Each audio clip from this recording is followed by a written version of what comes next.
সমষ্টিৰ সন্মানীয় বিধায়ক আব্দুল বাতিন খণ্ডকাৰ ডাঙৰীয়া, দক্ষিণ অভয়াপুৰী সমষ্টিৰ সন্মানীয় বিধায়ক প্ৰদীপ সৰকাৰ ডাঙৰীয়া, ভাৰতীয় জনতা পাৰ্টিৰ জিলাৰ সভানেত্ৰী হিমানী অধিকাৰী ডাঙৰীয়ানী, কমতাপুৰ অট'নমাছ কাউন্সিলৰ সভাপতি হিতেশ্বৰ বৰ্মন ডাঙৰীয়া, chief executive member Gokul Barman ডাঙৰীয়া, বঙাইগাঁও মিউনিচিপালিটি বোৰ্ডৰ চেয়াৰমেন সুবোধ কুমাৰ দাস ডাঙৰীয়া, জিলা পৰিষদৰ অধ্যক্ষ বিজয় সিংহা ডাঙৰীয়া, ৰমেন্দ্ৰ নাৰায়ণ বণিক ডাঙৰীয়া, বিটিআৰৰ EM অৰূপ দে ডাঙৰীয়াকে আদি কৰি মঞ্চত উপবিষ্ট বিশিষ্ট ব্যক্তিসকল, সভাস্থলীত উপস্থিত সুধীবৃন্দ, আইমাতৃ আৰু যুৱক যুৱতী বন্ধু বান্ধৱীসকল, ৰাতিপুৱা বঙাইগাঁৱলৈ আহি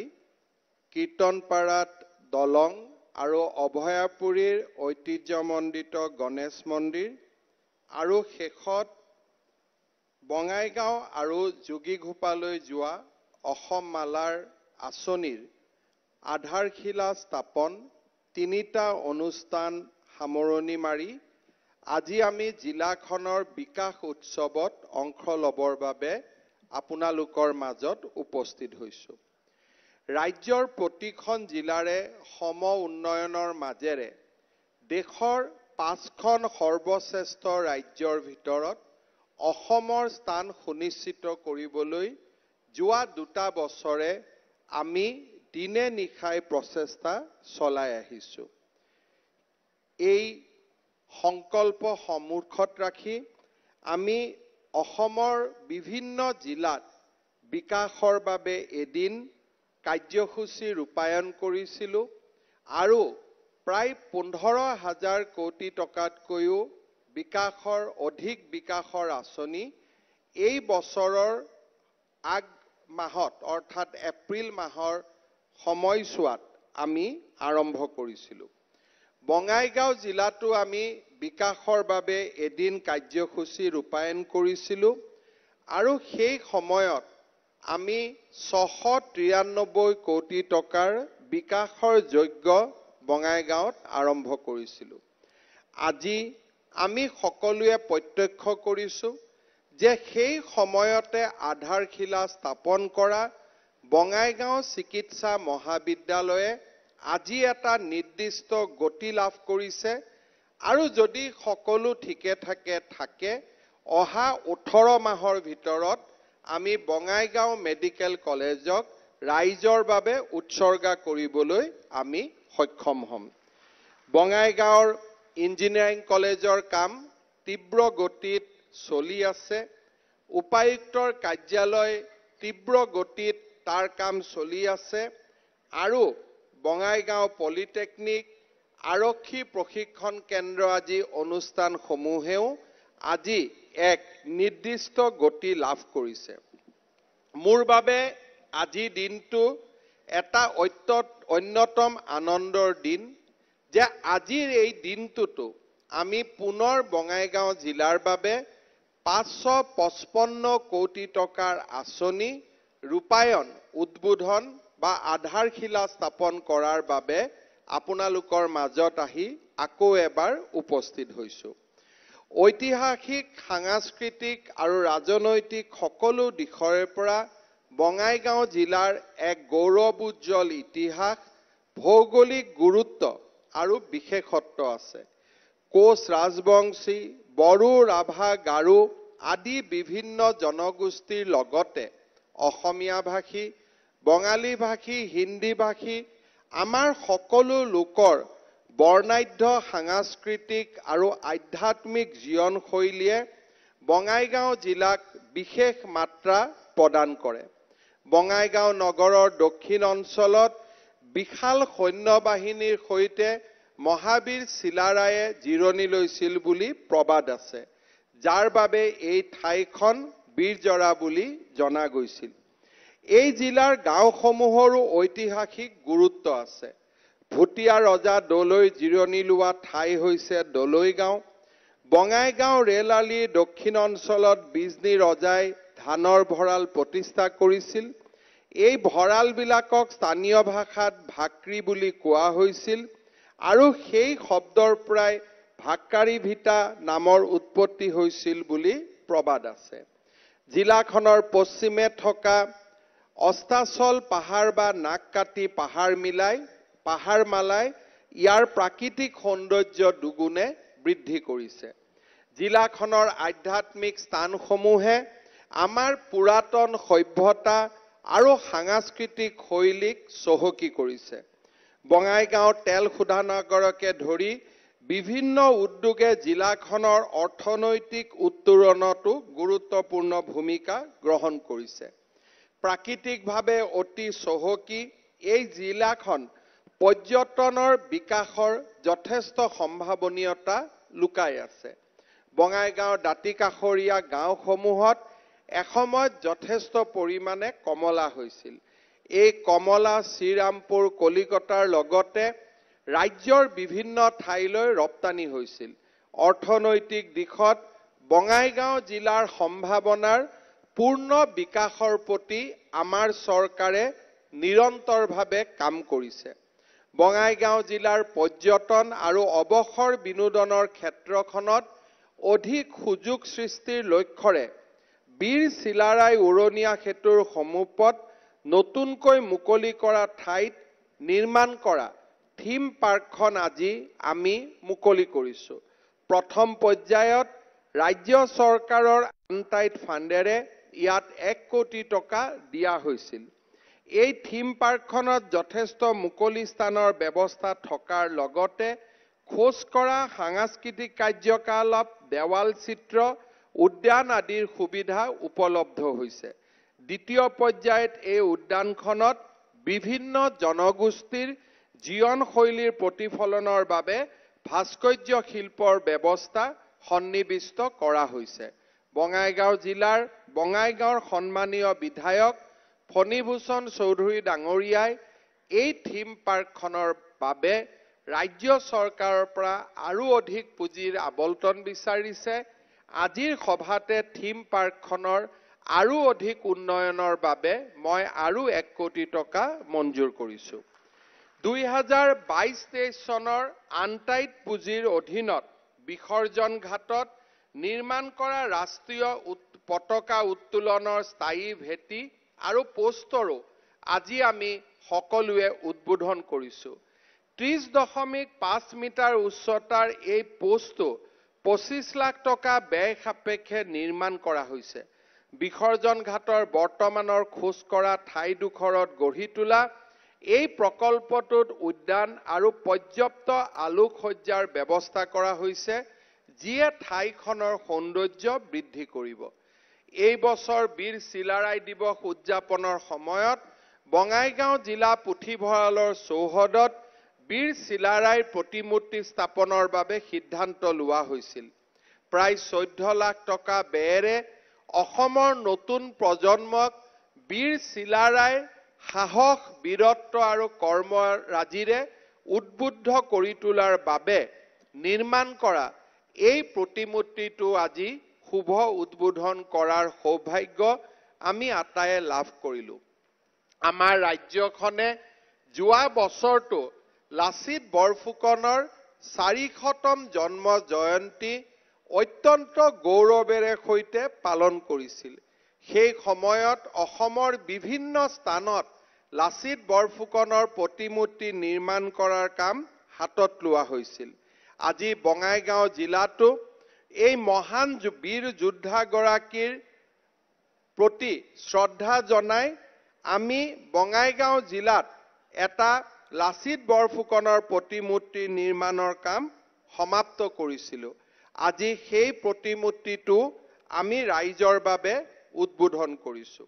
ৰাজ্য চৰকাৰৰ গৃহ নিৰ্মাণ আৰু নগৰ পৰিকল্পনা বিভাগৰ CIDF অৰ্থাৎ নগৰ আন্তঃগাঁথনি উন্নয়ন পুঁজিৰ অধীনত জলক্ৰীড়াৰ বিশেষ সুবিধা সম্বলিত ইকো পাৰ্ক প্ৰকল্পটো গঢ়ি তোলা হৈছে। এই প্ৰকল্পটোৰ বাবে আমি 15.70 কোটি টকা ব্যয় কৰিছিলোঁ। প্ৰথম পৰ্যায়ত এই প্ৰকল্পটোত বিভিন্ন জলক্ৰীড়াৰ ব্যৱস্থা সংযোজিত হৈ থাকিব। এই প্ৰকল্পটোত 8টা পুখুৰী থাকিব। প্ৰথম পৰ্যায়ত 5টা পুখুৰী পৰ্যটক আৰু বঙাইগাঁও জিলাবাসী ৰাইজৰ বাবে নিৰ্মাণ কৰা হৈছে। দৰ্শনাৰ্থীৰ বাবে সুৰক্ষিত সঁজুলিৰ সৈতে নৌকা বিহাৰৰো সুবিধা থাকিব। মই বঙাইগাঁও জিলা প্ৰশাসনক অনুৰোধ কৰিম যে সময়ৰ তাগিদাৰ লগত খাপ খুৱাই এই ইকো পাৰ্কত বা বঙাইগাঁওৰ ৱাকিং পাৰ্কত আমি যদি এটা লাইট এণ্ড সাউণ্ড শ্ব'ৰো ব্যৱস্থা কৰিব পাৰোঁ, ই বঙাইগাঁও নগৰত পৰ্যটকৰ সুবিধা আৰু অধিক বৃদ্ধি কৰিব। মই এই দিশত বঙাইগাঁও জিলাৰ উপায়ুক্ত মহোদয়ক ব্যৱস্থা ল'বৰ বাবে আহ্বান জনাম। ৰাজ্য চৰকাৰে বঙাইগাঁও জিলাত যোৱা বছৰ কেবিনেটৰ বৈঠক অনুষ্ঠিত কৰিছিল। এই বছৰ অৰ্থাৎ অহা কালিৰ পৰা আমাৰ অসমৰ আৰক্ষী অধীক্ষকসকলৰ সন্মিলনো বঙাইগাঁও নগৰত অনুষ্ঠিত হ'ব। এই আৰক্ষী অধীক্ষকৰ সন্মিলনৰ লগত সংগতি ৰাখি বঙাইগাঁৱত 7 বিঘা ভূমিত আমি এটা অত্যন্ত আধুনিক কনভেনশ্যন চেণ্টাৰ নিৰ্মাণ কৰি উলিয়াইছোঁ।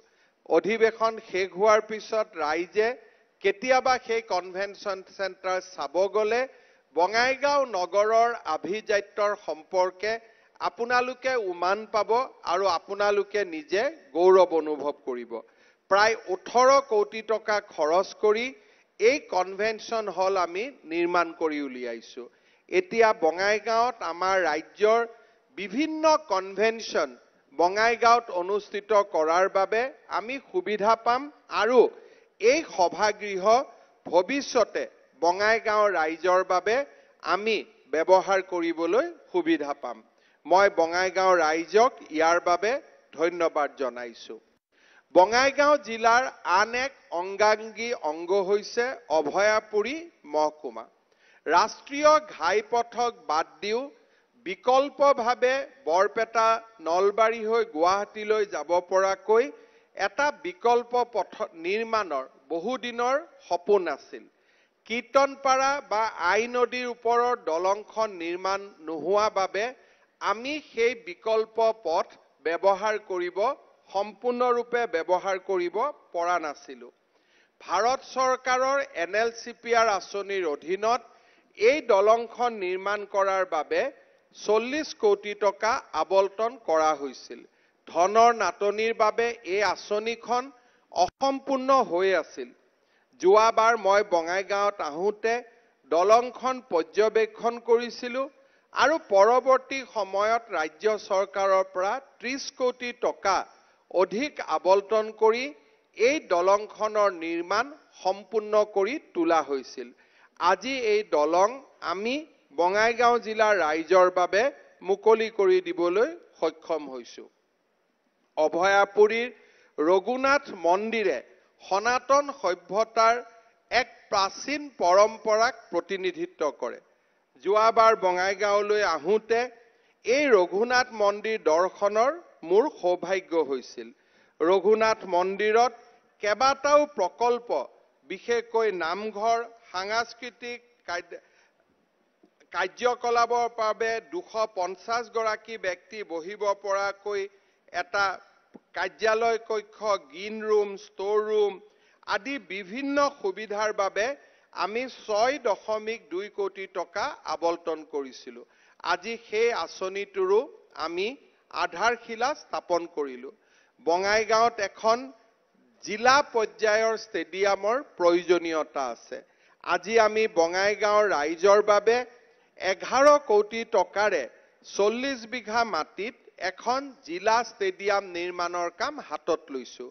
এই ষ্টেডিয়ামৰ বাবে মই অতিৰিক্তকৈ আৰু 40 কোটি টকা মঞ্জুৰ কৰিম, যাতে ইয়াক এখন পূৰ্ণাংগ ষ্টেডিয়ামলৈ আমি ৰূপান্তৰ কৰিব পাৰোঁ। মই গৃহ নিৰ্মাণ বিভাগক অনুৰোধ কৰিম যে এই ষ্টেডিয়াম মিনি ষ্টেডিয়ামৰ পৰিৱৰ্তে জিলা ষ্টেডিয়ামলৈ যাতে আমি উন্নত কৰোঁ আৰু কামখিনি একেলগে আমি হাতত লওঁ। যোগীঘোপাত অসম চৰকাৰ আৰু ভাৰত চৰকাৰৰ প্ৰচেষ্টাত মাল্টি মডেল লজিষ্টিক পাৰ্ক নিৰ্মাণ হৈ আছে। বাংলাদেশলৈকে নদী পৰিবহণ ব্যৱস্থাৰ ক্ষেত্ৰত ভূটানৰ পৰাও মাল্টি মডেল লজিষ্টিক পাৰ্কৰ ব্যৱহাৰৰ প্ৰয়োজনীয়তাৰ বিষয়ে আমাক জনাই থকা হৈছিল। যোগীঘোপাৰ পৰিৱৰ্ধিত গুৰুত্ব আৰু বঙাইগাঁও চহৰৰ লগত ইয়াৰ বাণিজ্যিক সম্বন্ধ স্থাপন কৰিবৰ বাবে আমি যোগীঘোপা আৰু বঙাইগাঁওক সংযোজিত কৰি 417 কোটি টকা ব্যয়েৰে আমি এটা বিকল্প পথৰ আজি আধাৰশিলা স্থাপন কৰিছো। 7.2 মিটাৰ বহল এই ৰাস্তা 37 কিলোমিটাৰ দৈৰ্ঘ্যৰ হ'ব। দুইফালে 1.2 1.2 ইয়াৰ পেভ সোলজাৰ থাকিব, অৰ্থাৎ ৰাস্তাটো প্ৰায় 11 মিটাৰ বহল ৰাস্তা আমি লাভ কৰিম। অসম মালা আঁচনিৰ অধীনত এই সুন্দৰ ৰাস্তাটোৱে বঙাইগাঁও জিলাৰ অৰ্থনৈতিক জীৱনক আৰু অধিক খৰস্ৰোতা কৰি তুলিব বুলি মই বিশ্বাস কৰোঁ। ইয়াৰ উপৰিও মুখ্যমন্ত্ৰীৰ উন্নত পকীপথ নিৰ্মাণ আঁচনিৰ অধীনত ভলাগুৰিৰ পৰা বাসুগাঁও আৰু ধৰ্মপুৰৰ পৰা বৰঘলালৈ আমি 10 কোটি টকা অনুমোদনেৰে আন দুটা ৰাস্তাৰ কামো আজি আমি আৰম্ভ কৰিছো। সেই একেধৰণে নোৱা গাঁৱৰ পৰা ৰঙাপানী গাঁও, আঠু গাঁৱৰ পৰা চুঙাপথালৈ আমি পথ উন্নয়নৰ বাবে প্ৰায় 6 কোটি টকাৰে দুইটা পথ উন্নয়নৰ বাবে লোৱা আঁচনি আজি আমি ইয়াত শুভ উদ্বোধন কৰিছো। যোৱাবাৰ মই যেতিয়া বঙাইগাঁৱলৈ আহিছিলো, বঙাইগাঁৱৰ জ্যেষ্ঠ নাগৰিকসকলৰ সৈতে কথা বতৰা পতাৰ মোৰ সৌভাগ্য হৈছিল। সেই সময়ত সকলোৱে মোক অনুৰোধ কৰিছিল যে বঙাইগাঁও চহৰৰ বাবে এটা বিকল্প পথৰ প্ৰয়োজন বা আমাক এটা অল্টাৰনেটিভ ৰোড লাগে। মই জিলা উপায়ুক্তক কৈছিলো যে যদি বহুত বেছি ল্যান্ড একুইজিশন নালাগে তেনেহলে আমি এই ৰাস্তাটো নিৰ্মাণ কৰিম। আজি লোক নিৰ্মাণ বিভাগে মোৰ হাতত এখন প্ৰকল্পৰ প্ৰতিবেদন তুলি দিছে। আমি নিশ্চয় সেই ক্ষেত্ৰত বিচাৰ বিবেচনা কৰি চৰকাৰৰ সিদ্ধান্ত আপোনালোকক আমি নিৰ্দিষ্ট সময়ত অৱগত কৰিম।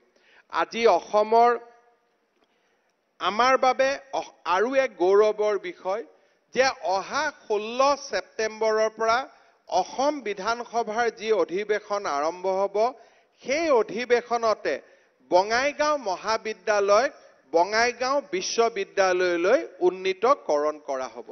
অৰ্থাৎ মাত্ৰ 2 বছৰৰ ভিতৰত বঙাইগাঁও জিলালৈ, বঙাইগাঁৱলৈ বিকাশৰ গংগা যি ধৰণে নামি আহিছে তাক হয়তো আজিৰ পৰা 3 বছৰ আগতে কল্পনাও আমি কৰিব পৰা নাছিলো। বঙাইগাঁৱত মেডিকেল কলেজ, বঙাইগাঁৱত বিশ্ববিদ্যালয়, বঙাইগাঁৱত ৰাষ্ট্ৰীয় ঘাইপথৰ মৰ্যাদাৰ পথ, বঙাইগাঁৱত ইঞ্জিনিয়াৰিং কলেজ, বঙাইগাঁওক লৈ আজি এক উন্নয়নৰ এক নতুন অমৃত মন্থন আৰম্ভ হৈছে। মই গৌৰৱ অনুভৱ কৰোঁ যে বঙাইগাঁও জিলাৰ বাবে নামি অহা এই গৌৰৱ উজ্জ্বল সময়খিনিত আমিও কৰবাত নহয় কৰবাত অৱদান আগবঢ়াবলৈ সক্ষম হৈছো। নামনি অসমৰ এক বিশিষ্ট অঞ্চল হিচাপে বঙাইগাঁও ৰাইজে অসমৰ অৰ্থনৈতিক উন্নয়নত বিশাল বৰঙণি আগবঢ়াই আহিছে। আমি আশা কৰোঁ আপোনালোকৰ সহায় আৰু সহযোগিতাত আমি এই ধৰণে বঙাইগাঁও জিলাৰ ৰাইজৰ বাবে কাম কৰি গৈ থাকিব পাৰিম। অহা ছেপ্টেম্বৰ মাহত আমি অসমৰ উন্নয়নৰ যজ্ঞক আৰু এক নতুন পৰ্যায়লৈ লৈ যাব খুজিছো। আমাৰ প্ৰত্যেকখন গাঁও আমি হাতত লোৱা উন্নয়নৰ কাৰ্যকলাপ বিলাকে কি পৰ্যায় পাইছে, সকলো বিধৱা মানুহে অৰুণোদয় পাইছে নে নাই, সকলো দিব্যাংগ ব্যক্তিয়ে অৰুণোদয় পাইছে নে নাই, সকলো দুখীয়া পৰিয়ালে ৰেচন কাৰ্ড পাইছে নে নাই, সকলো দুখীয়া পৰিয়ালে 5 লাখ টকালৈকে বিনামূলীয়া স্বাস্থ্য সেৱাৰ সুবিধা পাইছে নে নাই। এনে বহুতবিলাক আঁচনি ৰাইজে যাতে 100% পাব পাৰে তাৰ বাবে অহা ছেপ্টেম্বৰ মাহত 15টা দিন অসমৰ মুখ্যমন্ত্ৰীৰ পৰা অসমৰ সকলো বিষয়া ৰাইজৰ মাজত থাকিব, গাঁৱত থাকিব, যাতে আমি উন্নয়নমূলক কাম-কাজক এক নতুন দিগন্তলৈ লৈ যাব পাৰো, দৰিদ্ৰ মানুহৰ চকুৰ পৰা আমি চকুলো মুচিব পাৰো আৰু অসমৰ উন্নয়নক আমি এটা নতুন পৰ্যায়লৈ লৈ যাব পাৰো। ৰাজ্যখনৰ প্ৰতিটো জিলাতে এনে বিকাশ উৎসৱৰ জৰিয়তে সকলো জিলাকে সমভাৱে আগুৱাই লৈ যোৱাৰো আমি বিশাল পৰিকল্পনা প্ৰস্তুত কৰিছো। মই বিশ্বাস কৰোঁ যে অসমবাসী ৰাইজৰ আশীৰ্বাদত আমি আমাৰ ইস্পিত লক্ষ্যত উপনীত হ'ব পাৰিম আৰু আমাৰ ৰাজ্যখনক ভাৰতৰ 5খন শক্তিশালী ৰাজ্যৰ ভিতৰত এখন হিচাপে নিৰ্মাণ কৰিব পাৰিম। পুনৰ এবাৰ বঙাইগাঁওবাসী ৰাইজক, বঙাইগাঁও জিলাবাসী ৰাইজক মোৰ অন্তৰৰ হৃদয়তম কোণৰ পৰা, গভীৰতম কোণৰ পৰা পুনৰ এবাৰ অভিনন্দন, ধন্যবাদ আৰু শলাগ যাচি মই মোৰ বক্তব্যৰ সামৰণি মাৰিছো। ধন্যবাদ। জয় মা ভাৰতী, জয় আই অসম।